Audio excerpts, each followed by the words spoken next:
Our scripture this morning is taken from Mark chapter 5, verse 21 through 43.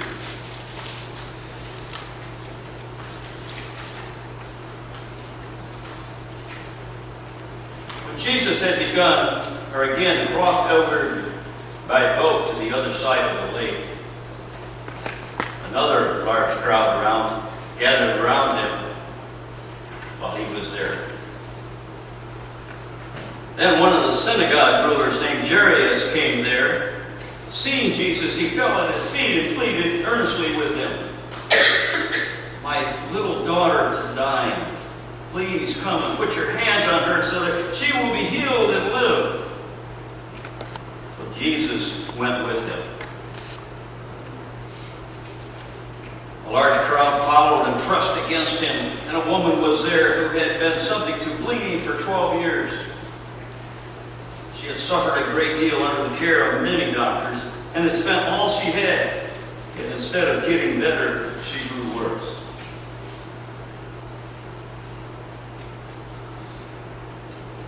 When she heard about Jesus, she came up behind him in the crowd and touched his cloak, because she thought, if I just touch his clothes, I will be healed.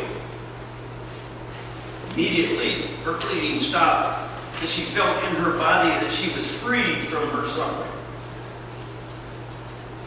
At once, Jesus realized that power had gone out of him. He turned around in the crowd, and he asked, "Who touched me? Who touched my clothes?" "You see people crowding against you," his disciples answered, "and yet you can ask who touched you?" Jesus kept looking around to see who had done it. Then the woman, knowing what had happened to her, fell at his feet, trembling with fear, and told him the whole truth. And he said to her, "Daughter, your faith has healed you. Go in peace and be freed from your suffering." While Jesus was still speaking, some men came from the house of Jairus, the synagogue ruler. And he said, "Your daughter is dead. Why bother the teacher anymore?" Ignoring what they said, Jesus told the synagogue ruler, "Don't be afraid. Just believe." He did not let anyone follow him except Peter, James, and John, the brother of James. When they came to the home of the synagogue ruler, Jesus saw a commotion with people crying and wailing loudly. He went in and said to them, "Why all this commotion and wailing?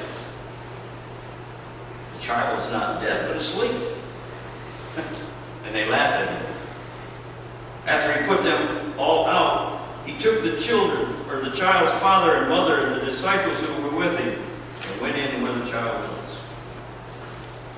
He took her by the hand and said, "Talitha cumi," which means, "Little girl, I say to you, get up."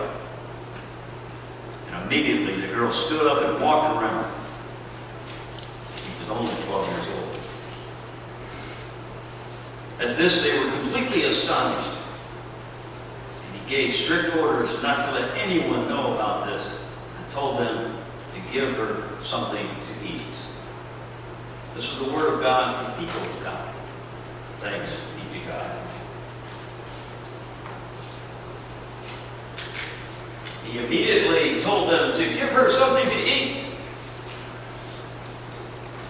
She is not dead. She is alive. So he asked them to do something that a live person would do, and that is to eat. Receive food for their body and nourishment for their body. Today's title is called "Be Healed and Be Held." You know, every morning, most of us humans do the same thing. We get up, we take a shower, we brush our teeth, and then decide what we're going to wear. Right? Some, it takes longer to decide what they're going to wear than it does to do the others. Generally, in the Western culture, it remains true that clothes make the man, or in the name of the popular the website, clothes make a girl. Got a teenager? Then you know what I'm talking about. Then you know, oh, so painfully how important it is to have the right look. To wear the right goods. To be the right dude. Even if you're not a fashionista, or whatever they want to say it. It is almost impossible not to be influenced by what the current culture says is cool, or hot, or whatever the term is today. Who doesn't want to look good and to feel good about themselves? You know, every week the tabloids are filled with planted or paparazzi celebrated photos, aren't they? You stood in the grocery lines and watched them. Either looking their best or revealing their worst. But whatever shape they're in, what those celebrities are sporting influences the fashion choices of thousands of people. Designers count on it. In fact, they literally bank on it. If someone fabulous and famous wears something, it is often copied into knockouts. The knock-em-dead designs on red carpet runways are immediately copied, and much cheaper versions are put out there so that people with disposable income can buy them. Even countries without royal families have their own royalty because of that. But while all of us, whether teenager or ladder-climbing corporate bureaucrat, think that our clothes lend use, power, and prestige, the opposite was the case of Jesus in Galilee in that time. Clothing was not what set him apart. What distinguished Jesus was so essential to his being that it permeated even his clothing. The hemorrhaging woman believed in Jesus' divine power so much that she was convinced all she needed to do was to touch his clothing in order to be healed. Mark's text doesn't offer details about what part of the clothing she touched. It might have been the swinging and swaying tassels affixed to the traditional garment worn by observant Jews in that time. If you refer to Numbers 15, chapter 38, or Deuteronomy 22, chapter 12, it talks about these tails, these wags. Or it might have been the edge of the seamless robe. Jesus' sole possession was his final possession. That robe which was disposed of as he hung on the cross. That robe, a prized enough possession to encourage the Roman soldiers to overseeing his execution to cast lots for the chance to win it. It was unique in its top to bottom seamless weaving. We'll hear about that in John 19. Whatever it was this sick to death outcast woman touched, she was transformed. She felt it immediately. Jesus felt it immediately as well. The woman felt healed in her body. Jesus felt healing power go out of his body. Despite the urgent life-saving mission Jesus was on for the sake of Jairus' daughter, he stops. And he demands to know who had touched him. He wanted to know who was healed. Did you get that? We need to pause here for a moment because Jesus insists that healing is not a mechanical exercise. Healing requires a relational encounter. Healing requires a confession of who had required to receive healing because of their faith. Jesus' healing, restorative power is available to any and all of us. First of all, a real relationship between healer and healed is required.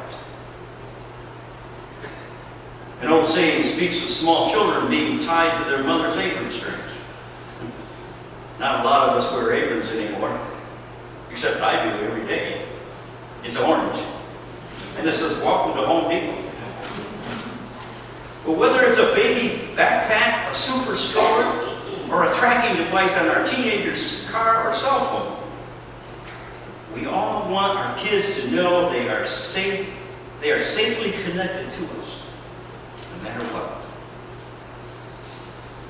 So as she was losing her grip at the end of her rope, as it says, the hemorrhaging lady had no hesitation about grasping onto Jesus' garment.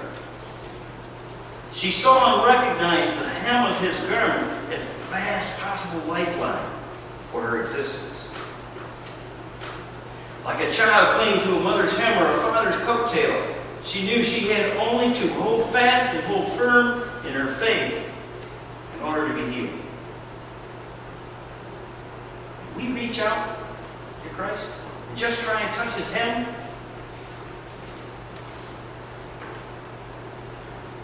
No one appreciates being small and independent. We spend our whole lives fighting to be independent, never realizing that there are others who have cared for us and protected us. As small children, when we hold fast to a parent's hand, we are truly free. We do not have to worry about being lost or hurt or scared. We know there is someone who we are physically connected to who is fully willing and able to take care of us, who would even sacrifice it for themselves for us to keep us safe. You see, that is the relationship the sick woman in today's gospel reaches out for with Jesus.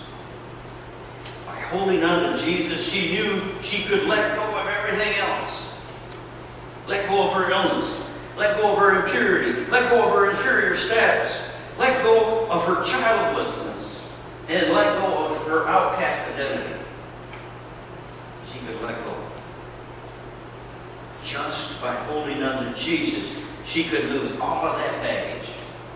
Just like that. Just by holding on to Jesus, the weight of a lifetime could be lifted from her shoulders. If we hold on to Jesus, wholly and firmly, we can let go of everything else as well. If we hold on to Jesus, we will be freed up from despair and fear of death. If we hold on to Jesus, Jesus will free us from the tyranny of success and the superdome, whether it's the pressure to be a supermom or a superman. If we hold on to Jesus, Jesus will free us from the drain of guilt and the burdens of glory. If we hold on to Jesus, Jesus will open us up to the power that is so greater than our own that it can transform our lives to a new form of wholeness, truly healed existence. He did it for me. He's ready to do it for all of you as well. See, when the woman with the hemorrhage came to Jesus, she was clothed in shame and rejection and hopelessness. When Jairus came to Jesus, he was clothed in grief and desperation. And when Jesus touched them, their lives were transformed and their clothing changed. A woman's life as an outcast was restored as the life of a normal woman. Her clothing changed. A father's life as a mourner became the restored life of a joyful parent. His clothing changed. Are you ready for clothes change today? How willing are you to slip your hand into Jesus' hand today? Are you ready to put your hold onto Jesus' garment? Are you ready to reach out to him and hold on to him for dear life?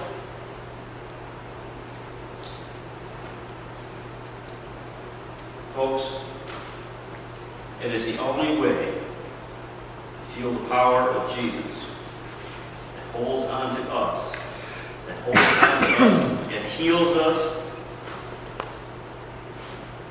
and gives us strength. healed by being helped today. Be healed and be helped. There's no greater feeling. God loves you. May God add his blessing to this group.